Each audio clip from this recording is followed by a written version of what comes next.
Goedemiddag, vastelovendveerders uit Wiert en de Boeteneeën van harte welkom bij alweer een nieuwe aflevering van vastelovend programma door Gonverweer. Aflevering 3 alweer van dit nieuwe seizoen en het is weer tijd om de vastelovend bij toes in de hoeskamers te gaan brengen. En het gebeurt vandaag ook weer volledig coronaproof, omdat we juist wie de afgelopen 2 weken natuurlijk een paar gasten in de studio hebben. En die andere gasten die zijn een tijdje terug heen geweest om het allemaal op te nemen. Wat zit er vandaag in dit schoon vastelovend programma? Er is aandacht voor de jeugd van vastelovendvereniging De Brugwachters. Ik kan met Forst Dennis over Verkenscup televisie. Wie hier het schrijven van een vastelovend liedje nou in zijn werk? Daar kan ik over met een bekende liedjeschrijver uit het Wierterland. Ook een schoon sketch uit een van de bonte oven die uit de regio is weer te zien. En natuurlijk is er ook weer een nieuwe aflevering van Wie is met Oud Prins. En ik zal nog een klein tipje van de sluier geven. We gaan heel wat jaren terug in de tijd. In de tijd wat toch zeg maar een heel andere generatie is dan wie dat we van de laatste 20 jaar kennen, zeg maar. Maar daarover straks allemaal meer. En de muziek komt vandaag van een meisje hoe ik wel gerust van gezag mocht weren dat het een talent is hoe we de komende vastelovend jaar nog heel veel plezier van mogen gaan beleven. Het sting in de halve finale van het LVK. De finale wist het helaas niet te halen. Maar ik ben wel blij dat het heen geweest is. Maud du Chatanier. Veronder tegenaan in deze nieuwe aflevering van Door Gonverweer.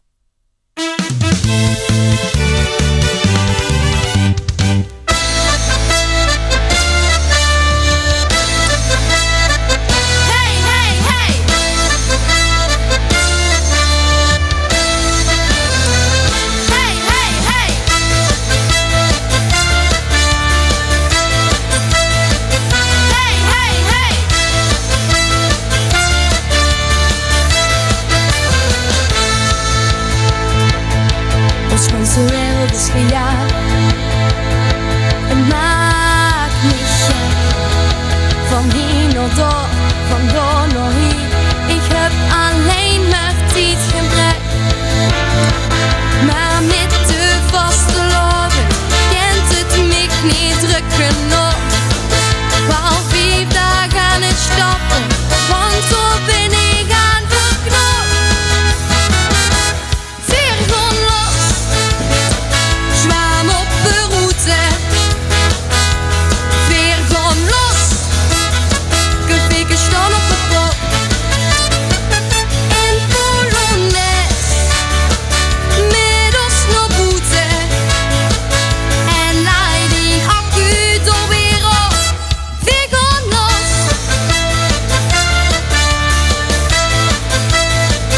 Hey, hey, hey.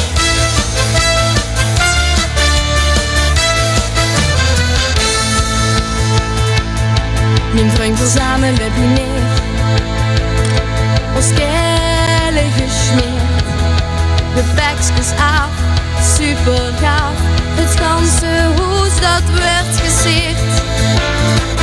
Zo kriebelt het al jaren. Voor geen goud geloof ik dit mis. Vier vieren vastelovend jong. Het schoonste dat er is. Veer gewoon los. Zwaam op de route. Weer gewoon los. Gefikken staan op de pop. En Polonaise.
Dat het een heel bijzonder jaar is, hoe in de Vastelovend niet geveerd kan worden, zoals dat we het eigenlijk kennen. Ja, dat betekent natuurlijk niet dat de Vastelovend zomaar allemaal aan ons voorbij zal gaan. Want iedereen probeert lekker creatief te zijn om toch wat te doen met de Vastelovend. Zo ook op Boshoven bij Vasteloonvereniging De Brugwachters, hoe ze zelfs digitaal in de jeugdrood hebben uitgeroepen. Ik heb Gijs bij mij aan tafel zitten. Gijs, goedemiddag. Leuk initiatief. Ja, dankjewel. Als dat je inderdaad niet veel dingen hebt om te doen, ja, dan is dit natuurlijk het enige. Maar boer een bewuste keuze om iets alleen met de jeugd te doen en niet met ook de groeten? Ja, goed. Dat is eigenlijk net zoals eerdere verenigingen hebben we gedacht van moeten we überhaupt de Vastelovend wat door laten gaan. Die groeten, stel dat je nou een groete prinsenhoedje uitroepen. Wat heeft dat voor meerwaarde? Die kan toch niks doen eigenlijk. Hè? Dus die kunnen best een jaar wachten. Het probleem is bij de jeugd, die kunnen niet een jaar wachten. Want ze zitten maar één keer in groep 8. Ja. En op het moment dat je deze groep voorbij laat gaan, dan hebben ze gewoon nooit zo'n kans gehad. En dit zijn toch wichters die al eigenlijk de hele leven zitten te dromen van een plekje in de jeugdrood. We hebben op Boshoven ook altijd het geluk dat we heel veel wichters kunnen kiezen in de jeugdrood. Dus we moeten er ieder jaar al een aantal teleurstellen. En wij hebben gedacht van we moeten op een of andere manier toch even iets organiseren. Ja, het had ook nu inderdaad niet over een hertlot te gaan, zeg maar, om een jaar dan dat over te slaan. Nee, precies. Nee, snap ik. Nou, je had in ieder geval een leuk initiatief genomen. Want afgelopen vrijdag heb je de jeugdrood digitaal bekendgemaakt. Ja. Dat is een hele aanpak geweest. Ja, zeker. We hadden eerst allerlei andere gedachten, hè, want het ontwikkelt zich per week onderhand. We hadden eigenlijk gehoopt dat het in januari allemaal weer wat beter zou gaan en dat je toch iets kon doen met z'n allen in de studio of in een zaal of wat dan ook. Nou, dat zat er allemaal niet in. Dus op een gegeven moment, begin januari, was wel duidelijk dat we echt naar plan B moesten. En dan moet je heel snel iets regelen via een livestream. Luc en Remco hadden de contacten gelegd met BCM. Zonder hun was het toch niet zo gelukt. En ik moet zeggen, dat zag er super professioneel uit. Uiteindelijk hebben we meer kijkers als ooit gehad. Want normaal in de zaal hebben we misschien 400-500 man aan publiek. Maar nu waren er meer dan 1000 kijkers uiteindelijk die de livestream hebben gevolgd. Ja, en dat was eigenlijk misschien wel een van de ruigste uitroepingen ooit. Ja, dat geloof ik, ja. Maar wie is dat voor die wichter zelf? Want dat is toch een apart gevoel dit. Tuurlijk, want door moeten we ze ook echt het liefst in die zaal hebben. Al is het maar met z'n 11. Dat soort er helaas gewoon niet in. Dus we hebben van tevoren filmpjes moeten opnemen met hints. Hè, want wij hebben de Maas Singer uitgevuurd. Dus al die wichters hebben een filmpje met een hint. Dat hebben ze Remco van Over en Kim, zijn zusje. Die hebben dat bij de wichter toes allemaal opgenomen. Dat was op zich wel al heel bijzonder. En uiteindelijk hebben die dan... zien die dat ook allemaal gebeuren op televisie en hebben ze zich wel achter de camera mogen onthullen. Het is natuurlijk niet wat ideaal is, nee. Maar ze zijn het wel ook gewend van de school, zullen we maar zeggen. We hebben gisteren ook een quiz gehad met z'n allen vanuit de teams. Ja, en zo kun je toch, je kunt zeggen, niks kan. Nee, dit zijn toch dingen die je wel kunt regelen en waar het toch veel lol en plezier in is. Nou, je had in ieder geval bij de Brugwachters nagedacht over de mogelijkheden die er dan wel zijn. Ook al is het dan angst, maar... Ja, dat is wel schoon dat je dat in ieder geval gedood zet door meerdere verenigingen gelukkig. Dus dat is wel heel erg schoon. Wie zit dan nou zo'n programma eruit? Want je hebt je uitgeroepen. Dus ik neem ook aan dat je daar toch wel wat mee wilt gaan doen dan ook. We hebben heel veel leuke ideeën. Alleen corona goes echt veel goed in het eten. We hebben echt een aantal dingen gedacht van we kunnen in ieder geval met die groep samen wat gaan ondernemen. Ja, dat mogen allemaal niet. We hebben wel gedacht van wat kunnen we dan wel doen vanuit die livestream? Dus we hebben gisteren al een quiz gehad. We gaan op Vastelovend vrijdag gieten ODA en de school en de OBS wat regelen voor die wichter. Ja. 's Avonds op die dag is er nog een bingo van de Brugwachters. Dus dat is ook vanuit Toes. Dat is een bingo met muziekliedjes. Dus er komt heel veel muziek voorbij daarover. En daar kun je ook allemaal aan meedoen. Kijk dan even op de site van de Brugwachters. Even een beetje reclame maken. Kun je ook gelijk loten kopen. Want dat is dan ook een loterij van de Brugwachters. Hoe dat keischoen prijzen te binnen zijn. Dus zo proberen we toch wat van alles te doen. We hebben natuurlijk ook een bugske weer gemaakt. Daar hebben we ook die wichter voor geïnterviewd. Dus die komen ook allemaal... komen er ook nog eens allemaal extra voorbij? Ja, en die zijn ook op film gezet, die interviews. Dus er komen allerlei stukjes op onze website. We hebben heel veel dit jaar vanuit de PR-commissie... die heel veel op Facebook en op de website van de Brugwachters...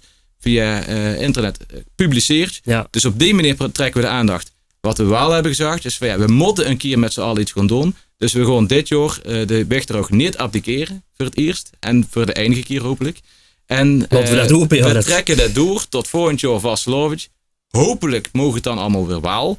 Maar dan gaan we met de uitroepers over van volgende jeugdrot. Dan pas gaat deze jeugdrot abdiceren. Ja. Zodat ze toch een eigen fiche kunnen bouwen. En, dat ze er toch nog een beetje aan mogen proeven, zeg maar, wie dat het dan hij kunnen zien. Precies, met cape, met steek in die zaal. Dat gevoel door Giede Sam.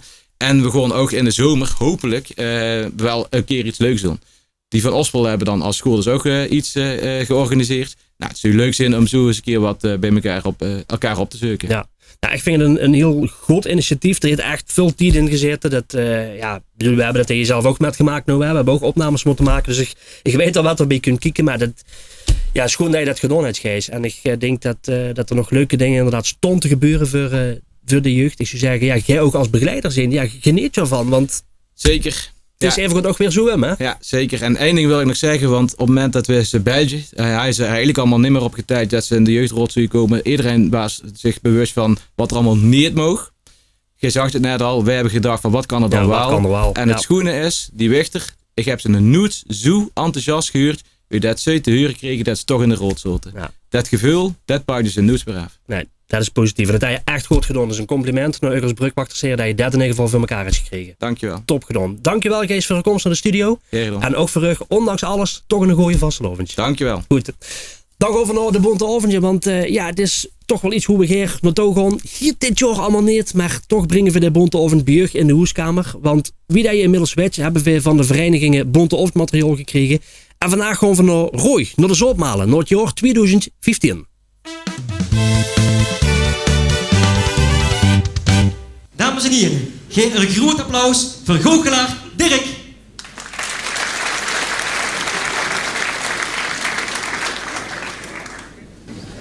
Zo, hallo, goedenavond dames en heren. Laten we eerst maar werken.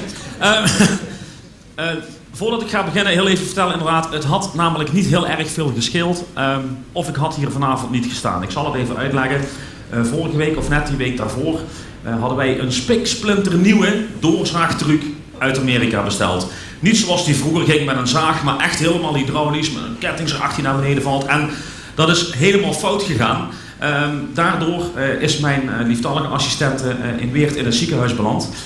Het lijkt mij trouwens heel erg leuk, want de meesten van jullie kennen haar natuurlijk. Of jullie vanavond of morgen misschien een kaartje willen sturen naar het Sint-Jans Gasthuis. Ter attentie van kamer 101 en 102. Goed. Ja, nou mag je wel. Goed. Gelukkig dames en heren, heb ik haar broer bereid gevonden om mij vanavond te assisteren. Hij is een heel klein beetje verlegen, maar geef hem daarvoor een applaus, dames en heren. Kom maar. Kom maar. Kom maar.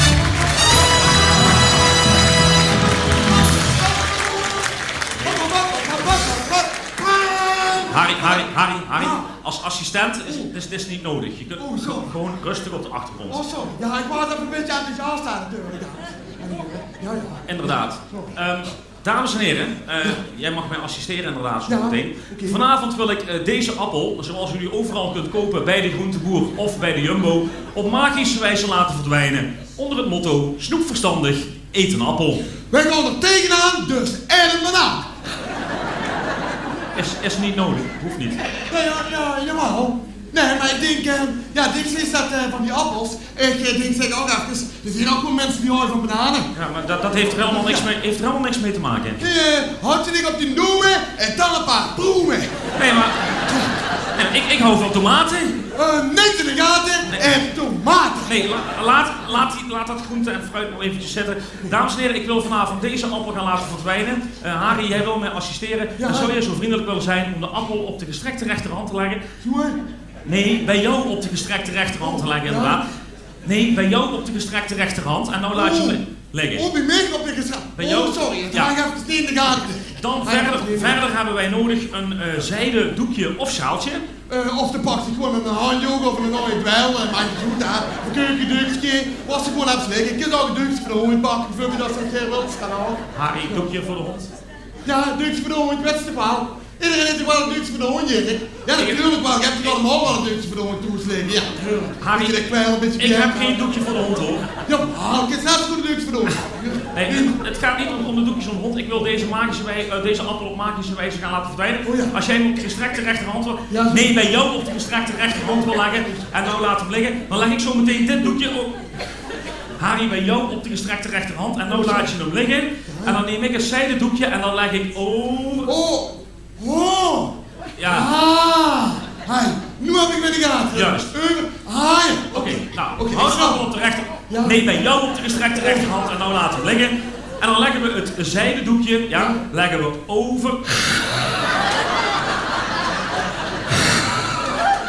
Wie wensen hem? Nee.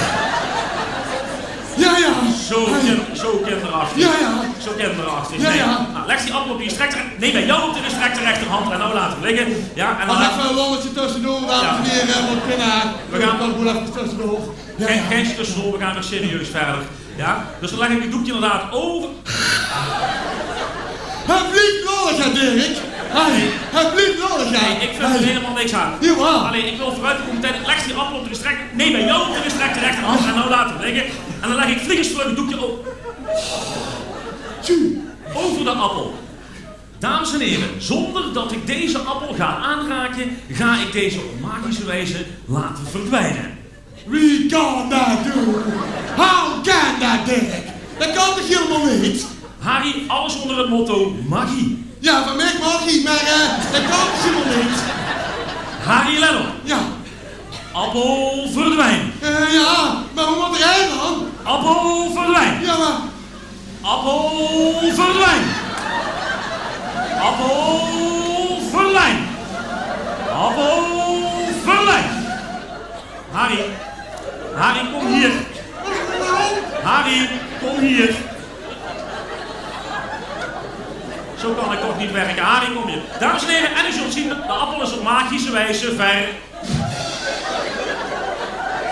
Harry, waarom ligt daar nu een afgekloven stuk appel op je hand? Nee. Harry, leg de appel maar op het tafeltje, dan gaan we gewoon wat anders doen. Dames en heren, sorry voor de korte onderbreking. We gaan het kiezen. Wat ben je nou aan het doen? Nee, leg nou maar weg. Dames en heren, mijn excuus. In de studio Mout, vorig jaar debutantenbied TVK en nu debutantenbied LVK. Wie vult je het? Ja, heel erg tof. Het is niet zo echt goed te beschrijven wie het vult. Het is, moet het opnieuw? Sorry. Ik word echt afgeleid. Dus we doen het opnieuw, geen Sorry. probleem. Geen probleem. Ik wilde mezelf dubbel. Ja. Maak je dit? Doe opnieuw. Sorry. Ja, komt je. Mout in de studio weer. Mout, vorig jaar debutantenbied TVK, nu bij het LVK. Wie vult dat? Ja, is eigenlijk wel heel bizar. En heel erg tof. Ik heb natuurlijk vorig jaar bij het TVK meegedaan dat ik in Geleen heb gewonnen. En dat was al heel tof om dan meteen in de finale te staan. Maar dat ik ook dit jaar als debutant in de LVK-finale moest staan, had ik eigenlijk niet durven dromen. Ja, nou ja, goed. Halve finale. Het zijn wel dingetjes natuurlijk die een mooi iets zijn voor op een wensenlijstje, toch? Ja, zeker. Sinds klein sinds dat ik een klein meisje word, was dat wel altijd al een droom voor mij, om het LVK te halen. En ik dacht altijd, wat die allemaal doen, dat wil ik ook doen. En dat ik dan de halve finale was wel heel tof. Ja, want wie lang is het nou geleden dat je dacht van, nou, dat vind ik leuk, daar wil ik ook echt iets met gaan doen?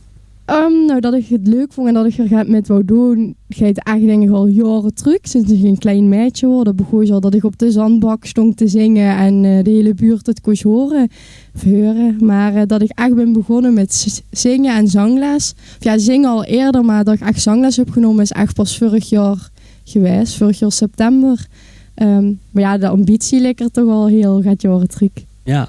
Als we dan even gaan kijken naar het liedje Confetti, want dat is het liedje hoe dat ze dan nu inderdaad mee ook in die halve finale van het LVK is. Wie is dat ontstaan, hè? Nou ja, ik heb vorig jaar natuurlijk het liedje... ik heb gezegd wat ik graag zou willen. En het heb ik gemaakt met Ronald Klaasens en Pauline. En we dachten, ja, met dat team wil voor dit jaar eigenlijk een nieuw liedje maken. En ik had in mijn kop van, ja, oké, dit is mijn doel. Dit wil ik dat over kunnen bieden, lu. En dit moet erin. Deze boodschap wil ik erin, maar het moet ook vrolijk zijn. Dus het moet niet alleen een boodschap zijn. En dan zijn we mee aan de slag gegaan. En zo is het tot stand gekomen. Ja, en ik denk dat dat heel erg goed gelukt is. Want eerlijk is eerlijk, we zitten natuurlijk in een bizarre tijd. Waarin heel weinig mogelijk is. Maar dan moet dit natuurlijk iets prachtigs zijn om toch een beetje dat gevoel bij iedereen te gaan brengen. Ja, het feit dat heel veel lui inderdaad, dat ik de reactie kreeg dat ze er vrolijk van waren, dat deed me echt heel erg goed. En het feit dat sommige lui er ook inderdaad uit hebben gehaald, wat ik erin heb gestopt van ja, probeer gewoon te genieten van wat voor waal hebben. En dat gaat eigenlijk over altijd. En als ze het opnieuw wil betrekken, we zitten natuurlijk in een vervelende tijd. Maar ook dan denk ik van ja, voor kinderen wel denken, ja, straks als er een vaccin is of straks als corona weg is, dan ken ik wel dit en dit. Maar als we op die manier nadenken, dan missen we eigenlijk zoveel tijd die we nu waal hebben. En die voor op een andere manier ook leuk kunnen maken. Dus ik heb wel gezocht inderdaad naar een nummer dat vrolijk maakt en dat nu van toepassing is, maar ik altijd wel. En dat aansluit, dat is wel echt een heel leuk compliment. Ja, zeker. Nou, dat geeft hem sowieso nog doen in het programma. Dus dan kan iedereen hier in Weert in ieder geval in de omgeving ook zien en huren wat voor een lekker nummer dat is. Als we even een beetje vooruit gaan blikken aan Maud. Want ik ben nog een hele jonge artiest. Ik heb nog een hele mooie periode te gaan. Maar als we toch een beetje vooruit gaan blikken. Wat zijn dan dingen die ze graag willen? Want ik heb nu die halve finale LVK bereikt. Ik kan me voorstellen dat het doel dan ook bijgescherpt is. Ja, ik heb eigenlijk al een doel sinds kleins af aan een droom. Ik wilde heel graag actrice worden. En ik ben ook de acteursopleiding gaan doen. Ik studeer dit jaar af. En ik zou heel graag muziektheater willen gaan studeren. Of in ieder geval die richting opgaan. Dus echt theater met muziek of alleen muziek. Dus het is wel echt mijn ambitie. Maar ook in Limburg weer groeien. En echt feestjes kunnen begeleiden om het nog wat leuker te maken. Ja, dat is wel echt mijn doel. Gewoon de lui amuseren. Ja, want daar ben ik dan heel erg benieuwd naar. Want ik weet inderdaad dat zich dat dan dus. Maar wat voor een vastelovend type best ik? Want volgens mij best ik ook wel iemand die dat niet helemaal los kan laten. Nee, dat klopt. Ik ben wel echt immers, ik wil de hele avond doorgaan en als de kroegen toe gaan, dan denk ik, maar ik wil nog even door. En ik lig ook plat op de bank nadat het vastelovend voorbij is. Dus dat is wel moeilijk inderdaad, om dan gewoon te gaan combineren. Maar het is wel, wat voor type ben ik? Ik weet niet zo goed wat voor type is er zin eigenlijk. Ik denk, ik ben wel heel erg druk. Ben je echt het feesttype wat op de bar gaat staan? Ik ken wel. Het ligt eraan. Maar ik ben heel druk met de vastelovend. Ik dans de hele tijd. Ik wil eigenlijk niet stilstaan. Als ik gewoon aan de bar sta met een pilsje, denk ik, maar ik kan ook dansen op dit nummer. Dus vooral een dansend type, denk ik. Ja, oké. Nou, hartstikke leuk. LVK, we hebben het al genoemd, maar ik zie ze wel echt door heel Limburg gewoon willen reizen. Gewoon van het ene naar het andere evenement. En dan gewoon lekker door de hele boel op stel te zetten. Ja, het lijkt me wel heel erg tof, joh. Als jullie denken van, die nummers vind ik zo leuk. En we laten Maud een feestje met ons boer. Dat lijkt me wel heel erg tof. Vooral omdat ik het gewoon fantastisch vind om jullie te amuseren. En of dat nu in Noord-Limburg is of in Zuid-Limburg, dat maakt me eigenlijk helemaal niet uit. Nee. Maar dan ging het hem, de mensen een lach op het gezicht geven. Lekker met kunnen laten zingen. Want dat vind ik Everett ook wel leuk om te weten. Vooral omdat ik een jonge artiest ben. Wat vind je belangrijk in een liedje? Want de ene zegt van de tekst is super belangrijk. Maar moeten we dan de tekst kunnen onthouden of moeten we hem niet kunnen onthouden? Wie steekt echt er als artiest in? Dat vind ik wel een hele goeie eigenlijk. Of een hele lastige ook wel. Ik vind het een combinatie van. Bijvoorbeeld, ik wilde dat dit liedje qua muziek echt mich zou zijn. En dat jullie dachten van, lekker vrolijk. En de tekst ook. Maar ik wil ook wel weer dat de tekst belangrijk is. Dus het moet wel... Ik vind dan dat het een beetje dubbel is eigenlijk. De tekst moet aanslaan, dat het vrolijk is. Maar er mag ook wel een boodschap in zitten. Maar ik zelf vind bijvoorbeeld met vastelovend... sommige liedjes vind ik super mooi die... een ballad zijn en gaat rustiger, maar bijvoorbeeld bij Confetti het moet niet te beladen worden.